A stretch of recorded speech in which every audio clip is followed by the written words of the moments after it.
Bom dia a todos. Mestre Carolina Isabela Capelesso Sene, minha orientadora. Mestre Vera Maria Calegari Detone e Mestre Andréia Mion.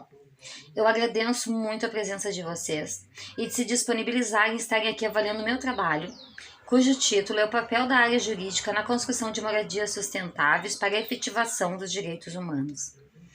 Então, eu escolhi esse tema porque ele ajuda muito no impacto ambiental. O principal motivo é a economia financeira, mas não só isso. Eu tive muitos problemas com moradia na minha vida. Morei num lugar já por muito tempo onde toda vez que ia chover o impacto era terrível. Eu acordava, virava, levantava assim da cama, botava os pés no chão e a água vinha até o joelho, de perder toda a comida. Então, uma coisa muito complicada. Tive muitos problemas de moradias na minha vida, então com certeza isso foi o grande fator que me levou a escrever, né, a fazer o meu trabalho de conclusão sobre esse assunto. E depois eu também não sabia, então foi construída uma casa e a área de preservação lá tinha que ter um limite entre o rio. Então essa novela começou em 2017 e ainda não terminou, sabe? Eu ainda não tô morando na casa por causa desse problema. Então tem PRAD, foi cumprido pena, teve que pagar, né? Enfim, uma complicação. Essas construções melhoram nos processos integrados, né? Minimiza custos ambientais, projeta sim uma forma sustentável de se construir, com medidas adotadas durante todas essas etapas, a ajuda da sustentabilidade na edificação, no saneamento, nas instalações operacionais, nas infraestruturas, água, esgoto, limpeza urbana, resíduos, né? A metodologia que eu usei foi um método de pesquisa bibliográfica documental. Eu utilizei, então, mais a pesquisa em si como método indutivo. A problemática é a inovação, é a causa sustentável, é ajudar a quem precisa. Eu nem encontrei muito material sobre esse assunto, tive essa dificuldade. Mas também eu tive pontos positivos, né? Eu sabia que nós podemos cuidar melhor do meio ambiente e ajudar as pessoas que estão em situação mais vulnerável. Objetivos.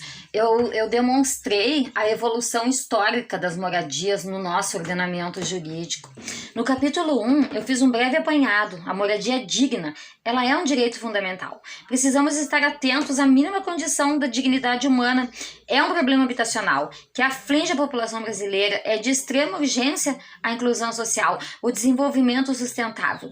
Em muitos casos, o poder público ele termina ficando omisso no planejamento da política voltada para a moradia, né? Os direitos humanos, a moradia, meio ambiente equilibrado, eles causam problemas socioambientais. Nas cidades, o crescimento desordenado que temos nos centros urbanos, eles acabam com o meio ambiente. Na área original, né, que existe ali, ela é totalmente modificada e na maioria das vezes não são responsabilizados. Esse problema urbano é ambiental, pois o homem muda o meio ambiente. É essencial ponderar o nosso meio ambiente e termos a proteção para a moradia. No capítulo 2, eu fiz um breve apanhado. A moradia ela é um direito humano e fundamental, está garantido na nossa Constituição Federal. A moradia é um assunto muito sério, um assunto muito complexo. O Brasil ele tem problemas organizacionais muito graves. É uma grande população de rua. Então, Pitágoras ele sustentava, né, que as leis feitas pelos homens elas eram obrigatórias e válidas. Na República Romana, a Lei das 12 Tábuas, ela formava o cerne da Constituição. Ela foi escrita em madeira, foi posto no Fórum Romano para que todos a conhecessem. Assim, teve início a publicidade das leis. Na Idade Média, nós temos a Carta Magna, que consolida a proteção dos direitos humanos, restringe os poderes do rei João da Inglaterra. Esse documento, ele servia de referência para alguns direitos, liberdades civis, como no caso habeas corpus, devido ao processo legal, e a garantia de propriedade. No Tratado de Westfália, onde aconteceu a Guerra dos 30 Anos, aqui se inicia o princípio da igualdade formal.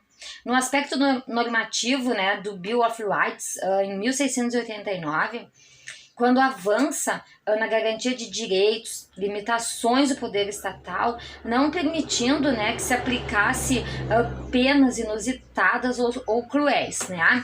A idade contemporânea, ela se deu com a Revolução Francesa. A Declaração dos Direitos do Homem e do Cidadão, possuindo 17 artigos e um preâmbulo de ideais liberais e libertários, proclamou, as liberdades e os direitos fundamentais do homem. Direitos naturais e imprescritíveis do homem, né? E ninguém deve ser acusado, preso ou detido se não for pelos conformes da lei e por ela prescrita. A Constituição mexicana, ela traz direitos trabalhistas e previdenciários.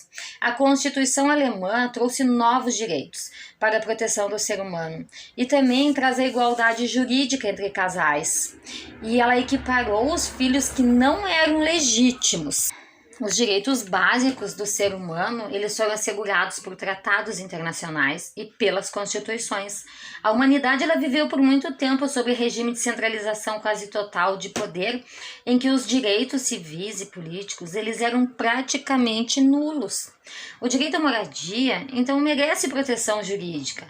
O mínimo existencial, ele não pode ser desvinculado do princípio da dignidade da pessoa humana e deve garantir uma vida digna às pessoas. O princípio da dignidade humana, para ser devidamente observado, é essencial que a moradia, ela não se resuma apenas a um abrigo, mas que tenha elementos de proteção conforme as diretrizes.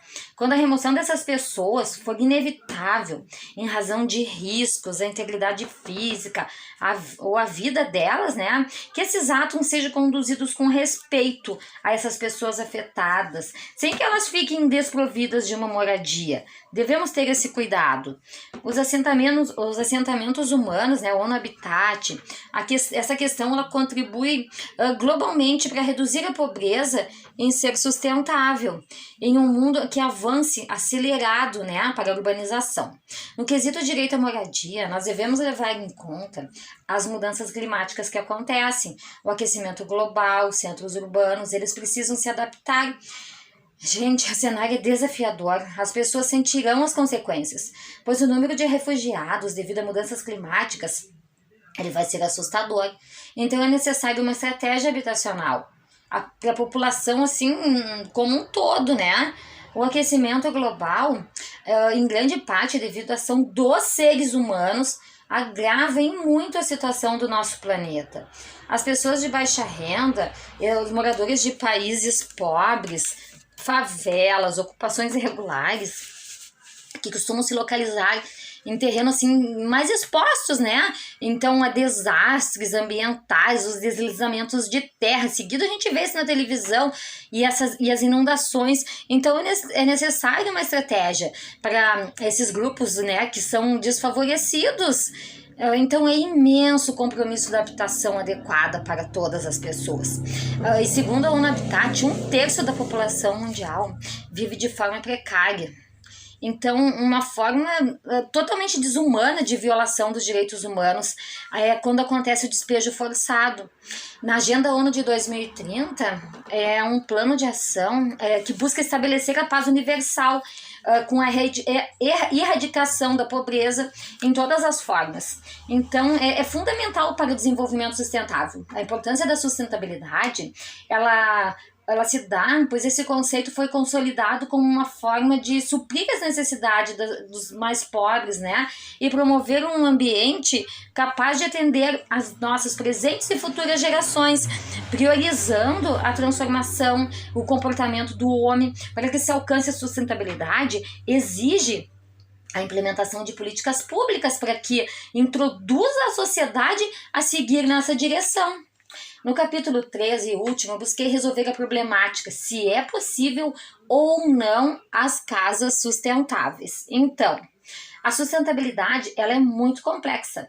Ela possui 5 características básicas: interdependência, reciclagem, parceria, flexibilidade, diversidade.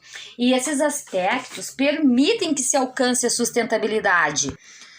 O conceito de sustentabilidade ele começou a ser delineado na Conferência das Nações Unidas sobre o Meio Ambiente Então, para que haja sustentabilidade em todas as gerações, tem que haver um processo de mudança cultural. A sustentabilidade impõe responsabilidade, obrigações, não apenas do Estado em adotar medidas de proteção, as quais limitam ou neutralizam a ocorrência dos danos ambientais, cuja irreversibilidade total ou parcial gera efeitos, danos e desequilíbrios negativos, mas também o dever de observar o princípio do nível de proteção elevado, referente à defesa dos componentes ambientais, naturais, né?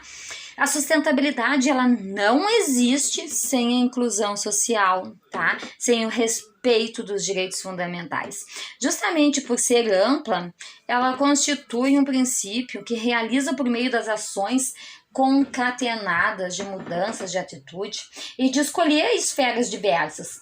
As pessoas vêm cada vez mais para as cidades. O crescimento desordenado, ele acarreta diversos problemas, como o transporte, a poluição, resíduo. Então temos vários problemas que afetam cidades, países, né, o mundo. Sendo assim, é necessário um projeto de desenvolvimento sustentável, tornar as cidades e os assentamentos humanos inclusivos, seguros, resilientes, sustentável. A construção das cidades sustentáveis, ela tem que levar em conta todos os níveis sociais, tem que prestar atenção às pessoas que estão em situação de vulnerabilidade, as mulheres, as crianças, as pessoas mais idosas. Nessas cidades são incorporadas a sustentabilidade em seus serviços fundamentais, né? Como nós temos a segurança, a educação, a coleta de lixo, saúde, o saneamento, a energia, né? E por aí vai. E deve contribuir também para o desenvolvimento econômico sustentável e ambiental da cidade. Então é possível sim uma casa sustentável, usando materiais reciclados, reduzindo os impactos negativos e utilizando dos bens naturais que nós temos, né? A água, a energia. Bem, então eu cheguei à conclusão que na casa sustentável, a energia solar ela vai ter diversas aplicações. Eu posso destacar o aquecimento da água, né? Um exemplo. Um imóvel sustentável ele requer também investimentos na hidráulica, na elétrica, que possibilite, né, um uso racional. E a economia da água, a economia da energia também. O objetivo dessa pesquisa científica é mostrar a importância das casas sustentáveis para o meio ambiente, além das inúmeras vantagens na economia, né? Na arquitetura mais exclusiva, um melhor aproveitamento do potencial do terreno, da contribuição social. A arquitetura sustentável ela é uma ótima alternativa para as pessoas com pouco valor monetário e a qualquer pessoa que quiser fazer o bem para o meio ambiente. Essas casas sustentáveis, elas nos trazem mais conforto, elas possuem uma estética toda própria, proporcionam um equilíbrio térmico, não necessitando tanto de ar-condicionado. Ela é assim quentinha no inverno e geladinha no verão, isso é muito bom. Né? Ela vai melhorar o impacto sustentável, vai diminuir os gastos e assim vai evitar o desperdício. As possibilidades são inúmeras, desde casa de papelão, casa de caixa de leite, de garrafa PET, de telha, de garrafa de vidro, de pneu de carro, de adobe, entre outras. Então é uma arquitetura personalizada para cada casa, né? E fica muito legal isso. As pessoas que querem mudar o mundo, elas optam por esse modelo de casa. Se cada um de vocês fizer a sua parte com a sustentabilidade, o mundo ele pode voltar a ser o que era antes de toda essa poluição que existe agora.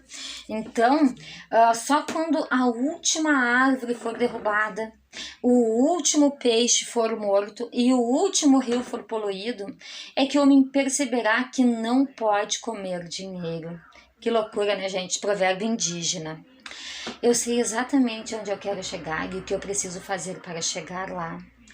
A vida, ela é um eterno recomeço. O fruto do que você escolher hoje é o que você viverá amanhã, tá? Ser uma pessoa melhor é o objetivo do dia. Se nada der certo hoje, acorde mais cedo amanhã e tente novamente. Então eu quero agradecer a presença dessa banca. Eu me coloco à inteira disposição para eventuais questionamentos e considerações que vocês acharem necessárias. Muito agradecida, então.